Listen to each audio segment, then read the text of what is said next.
Hey, what's going on, everybody? It's your pal, it's your buddy /687, and today I have a $500 gaming PC build. Today I'm filming 3 videos, so the next 3 videos you see are gonna feature me in this exact same shirt. Don't be concerned, I have more than one shirt, I have at least 3, but it's all good.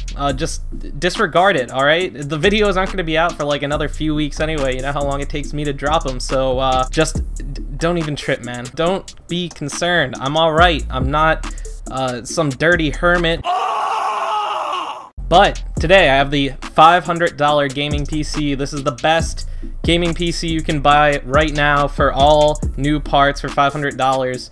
No used parts in this build. Yeah, of course, you could build something better for the money if you bought used.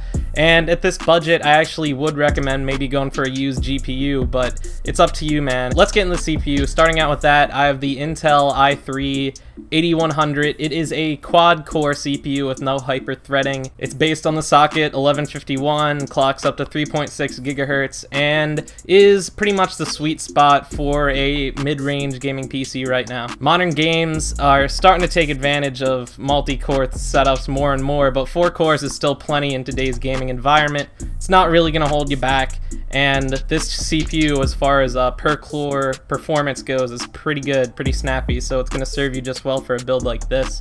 And if you decide you want to upgrade down the line, you can always pop in an i5 6-core baby, and that'll serve you well too. Next up, the motherboard. I have the Gigabyte H310M. It's a micro ATX motherboard, pretty much the lowest end you can get. Bare bones, no bells, no whistles, none of that jazz. Just a PCIe port, you know, 2 lanes for RAM, not even 4. So you really don't have a lot of room to upgrade your RAM down the line with the build I put together. So that is something to keep in mind. But as far as this build goes, disregarding upgrade paths, it's going to serve you a-okay. But now if you are looking to upgrade down the road, I would recommend going with a little bit nicer of a motherboard, something that you can throw more RAM sticks into down the line if you want to, and something that's going to support, you know, more SATA 6 gigabit per second ports than this thing does, and SLI and all those kind of options if you're looking to get into that down the line. But this is bare bones, and it's gonna be the best performance for the money in this setup, so I went with it. Next up for the RAM, I have the Patriot 8 gigabyte kit, 2 4 gigabyte sticks of DDR4 clocked at 2133 megahertz. This is the lowest end kit of DDR4 you can buy that comes in 2 4 gigabyte sticks, so you will take advantage of dual channel memory, but it's generic. There's no heat shields, nothing like that. It's 8 gigabytes, you put it in, forget about it. It's gonna perform as well as you want it to.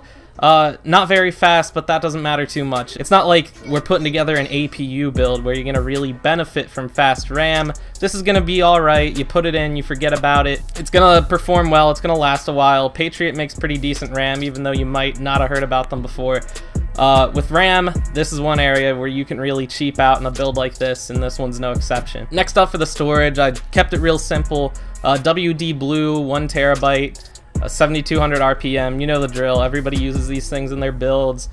Decent speed, decent performance, reliable, a good track record. Throw it in, forget about it. You might want to get 2 terabytes if you can afford it, though. It's only an extra like $15 for double the storage. But that really doesn't fit into the price of this build. But if you can, I really would recommend doing that, with file sizes getting larger and larger as time goes on. Next up, the main event, the main attraction, the thing that matters most in a gaming PC, the graphics card. I have the MSI Radeon RX 560. It has 4 gigabytes of GDDR5, so a good amount of video memory for a graphics card that only costs about $150. And this thing will go toe-to-toe with a GTX 1050 Ti at a good chunk lower of a price. You don't hear a lot about the RX 560, the RX 500 lineup at all. You hear about Vega a lot more so, even though good luck getting a Vega GPU nowadays. But these things, even though they're a generation old, they're still really good price to performance ratio here. And it fits very well into this build. You're going to be able to play games at 1080p, medium, low settings if you're playing the AAA stuff, but as far as esports types of games, CSGO, Fortnite, I don't know, whatever you're into, Rocket League, fuck it, man.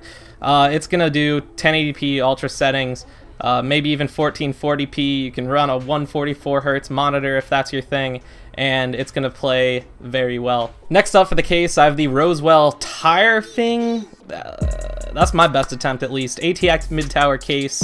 It has a good amount of room for your cable management, plenty of space for your parts, for airflow and all that jazz. Supports 3 3.5 and 2 2.5 drive bays, and I think that's about it. It looks alright. It has a window on the side if you're into that, if you want to look at all your parts.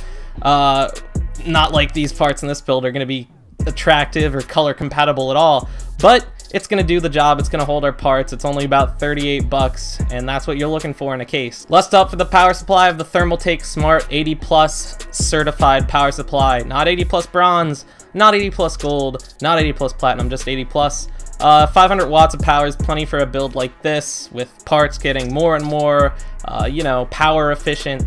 And it's going to actually support upgrades down the line too, depending on what you're trying to do. But for the most part, this is a power supply that's going to last you a good long while. Thermaltake makes great power supplies, and this one's no exception. So that's the build. It comes out to about $520, and of course those prices are going to fluctuate as time goes on. So don't crucify me if you go on the PC part picker list down in the description and it's $530 or $540, hell, even $600, who knows? The PC part prices, man, you and I both know they're crazy. So there you go, guys. I hope you enjoyed the video. If you did, be sure to leave a like, be sure to subscribe, yada yada yada. I have Amazon associate links down in the description for all these parts if you want to support the channel and use those to buy these parts. I also have general links for Canada, the UK, the US, for Amazon and eBay that you can go down in the description and use too, and I get a kickback if you use those to buy stuff on those sites. And I think that about wraps it up. I'll see y'all later. I hope you enjoyed this video. Peace.